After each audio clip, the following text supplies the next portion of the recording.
question I get a lot as a mortgage loan advisor is, how do you buy your next property when you own a home already? Now, one thing a lot of people have been talking about, you've heard in the news cycles, is this concept of golden handcuffs. And that was, hey, rates during the pandemic were really low. Everybody has a low rate. They don't necessarily want to give that up for the next home because rates have been higher.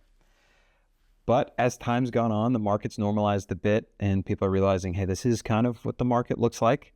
If we need that home that's in the area we want to be, or that has the right number of bedrooms or sometimes bathrooms, it's going to mean taking on possibly a different mortgage rate, leveraging the equity that you've got in the property you've been owning and buying the next one.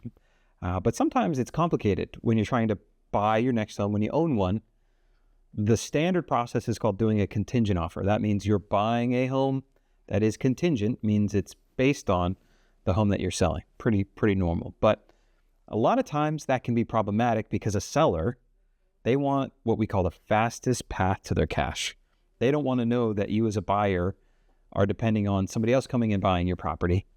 So if you're in a situation perhaps where there's another offer, they're going to overlook yours. So how do you be competitive as a buyer who's got a home to sell? How do you make it all happen? How do you try and afford 2 mortgage payments?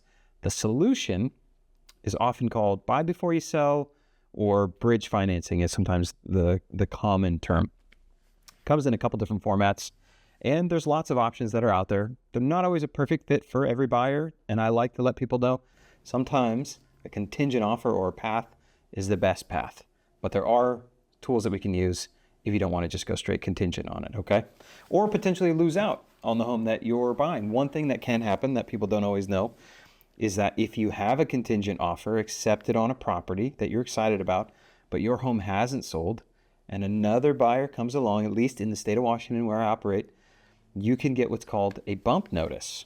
And so now the dream home that you're excited about, you've just got a notice on that somebody else is going to buy it, and you have a certain amount of days, 5, 7, 10 days, to get your home sold, or you get bumped.